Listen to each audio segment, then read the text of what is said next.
Hyperlink. A website is a collection of web page linked to each other by HTML link now as hyperlinks. एक website web page का collections होती हैं और HTML में ये web page आपस में एक दूसरे से लिंक रहते हैं. HTML में लिंक्स को हम हाइपरलिंक्स बोलते हैं. Hyperlink link. Standard link. To a page the visitor has not been to yet, colour is blue. अगर हमने किसी पेज के लिंक पर अभी तक क्लिक नहीं किया है तो उसका लिंक ब्लू होता है. A vlink. Visited link. To a page the visitor has been to before. अगर हम किसी लिंक पर पहले क्लिक कर चुके हैं तो हमें उसका कलर पर्पल दिखाई देता है. A link.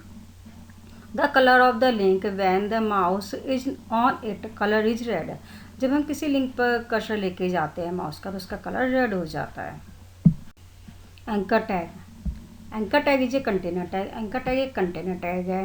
Everything content between a and slash a is display as a hyperlink. कोई भी लिंक्स अगर हमें बनाना हो तो हम एंकर टैग ए और स्लैश ए के बीच में लिखते हैं. Anchor tags a attributes. The attributes of anchor tag. Anchor tag के attributes href, name, target. Examples a href इसमें एट्रीब्यूट्स है और ए हमारा एंकर टैग है. Address of the supporting web page. यहाँ पर हम किसी भी वेब पेज का एड्रेस लिखते हैं. टारगेट ब्लैंक और टॉप. यहाँ पर टारगेट्स लिखते हैं. Name is equal to text. यहाँ पर हम नेम लिखते हैं जो हम टेक्स्ट का चाहते हैं. Text acting as a hyperlink. जो वर्ड्स हम आउटपुट स्क्रीन में शो करना चाहते हैं वो वर्ड्स हम यहाँ लिखते हैं. इसके बाद एंकर टैग को क्लोज कर देते हैं. Link. External link, internal link. Link two types के होते हैं, एक्सटर्नल और internal. External link. These link let us link to different web document to each other. External link में दो डिफरेंट वेब पेज एक दूसरे से लिंक्ड रहते हैं. The href attributes when used with the anchor tag can be used to link one document to another. href attributes का use करते हैं इसके लिए हम एंकर टैग में, जिससे कि एक डॉक्यूमेंट दूसरे डॉक्यूमेंट से लिंक हो. प्रोग्राम. सबसे पहले हम हेड HTML टैग लगाते हैं, फिर हेड टैग, फिर टाइटल्स. लिंक्स का प्रोग्राम बना रहे हैं इसलिए using link tag. Head tag को क्लोज करते हैं, फिर बॉडी टैग. इसके बाद हमने एंकर टैग ए लगाया है, href एट्रीब्यूट्स लगाया है. हमारे बैकग्राउंड की एक इमेज जिस जगह सेव होती है उस पाथ को हम यहाँ पर लिखते हैं इन्वर्टेड कॉमा के अंदर. इसके बाद हम आउटपुट स्क्रीन में ये वर्ड चाहते हैं लिंक बैकग्राउंड इमेज, इसलिए हमने लिंक बैकग्राउंड इमेज लिखा है. इसके बाद हम एंकर टैग को क्लोज करते हैं. इसके बाद बॉडी टैग को क्लोज, फिर नेक्स्ट HTML टैग को क्लोज. हमने लिंक बैकग्राउंड इमेज को एंकर टैग के अंदर लिखा था इसलिए ये वर्ड शो कर रहा है, क्योंकि हमारे ये स्टैंडर्ड लिंक है इसलिए इसका कलर ब्लू शो कर रहा है. और जैसे हम इस लिंक पर क्लिक करेंगे तो जो ये पिक्चर्स हमने सेव कर रखी है उस लिंक में वो पिक्चर्स ओपन होके आ जाएगी इस लिंक पर क्लिक करते ही. रिजल्ट्स. जो भी हमने एक प्रोग्राम बनाया था इसमें हमने एक इमेज का बैकग्राउंड का पाथ दिया था. उस पाथ में जो पिक्चर सेव होगी वो पिक्चर्स हमारी आउटपुट स्क्रीन में शो हो रही है. Internal link. HTML internal link is linked with in the same web page.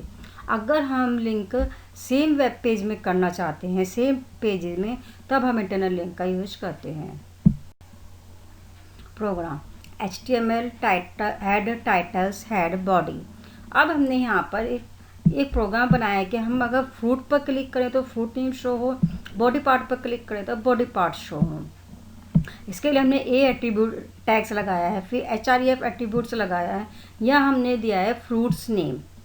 Fruits name क्या, ये एक लिंक दे रहे हैं और फ्रूट्स नेम्स हमको वहाँ पर स्क्रीन पर शो मिलेगा ये वाला वर्ड. इसके बाद एंकर टैग को क्लोज किया. BR हमने लाइन ब्रेक के लिए लगाया. बिल्कुल सिमिलर हमने anchor tag, href attributes, body parts slash anchor tag बिल्कुल सिमिलर फ्रूट नेम के जैसे लगाया है बॉडी पार्ट्स के लिए.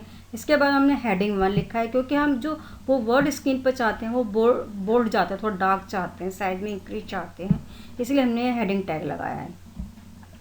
ए एंकर टैग, फिर इसके बाद हमने नेम एट्रीब्यूट्स लगाया है। नेम एट्रीब्यूट्स में ये जो हमने फ्रूट्स नेम यहाँ दिए थे, यहाँ से इसको लिंक करेगा, इसलिए लगाया यहाँ पर फ्रूट्स। ये फ्रूट्स नेम वर्ड्स वहाँ पर शो करेगा स्क्रीन पे। इसके बाद हमने एंकर टैग को क्लोज किया है। इसके बाद हेडिंग को क्लोज किया है। इसके बाद हमने एक फ्रूट नेम को पैराग्राफ्स में लिखा है, 3 फ्रूट्स नेम को पी टैग्स के अंदर। नेक्स्ट हमने हेडिंग 1 स्टार्ट किया, फिर से बिल्कुल सिमिलर जैसे हमने फ्रूट्स के लिए दिया था उसी तरीके से हमने बॉडी के लिए भी दिया है। A name is equal to body part slash a. इसके बाद हेडिंग टैग को क्लोज करेंगे। बिल्कुल सिमिलर हमने बॉडी पार्ट्स के नेम लिखे हैं पैराग्राफ टैग्स के अंदर, फिर हमने बॉडी टैग को क्लोज किया। इसके बाद हमने HTML टैग को क्लोज किया। जो भी हमने प्रोग्राम बनाया था उसका आउटपुट, सबसे पहले हमने फ्रूट नेम और बॉडी पार्ट्स को हमने एंकर टैग के अंदर लिखा था, इसलिए इसका लिंक दिखा रहा है। इसके बाद हमने फ्रूट नेम और बॉडी पार्ट H1 हेडिंग के अंदर लिखा था, इसलिए इसका साइज इंक्रीज दिखा रहा है। इसके बाद हमने फ्रूट्स के नेम और बॉडी पार्ट्स के नेम हमने पी टैग्स के अंदर लिखे थे, उसको शो कर रहा है। अब जैसे हम फ्रूट नेम हेडिंग पर अगर क्लिक करते हैं तो पूरे पेज में फ्रूट नेम कहीं पर भी लिखे हो उसको ये जस्ट वहीं पर हमारा कर्सर पहुंचा देता है। अगर हम बॉडी पार्ट पर क्लिक करते हैं तो बॉडी पार्ट पूरे पेज में कहीं पर भी लिखे हो वो वहीं पर हमारा पॉइंटर पहुंचा देगा।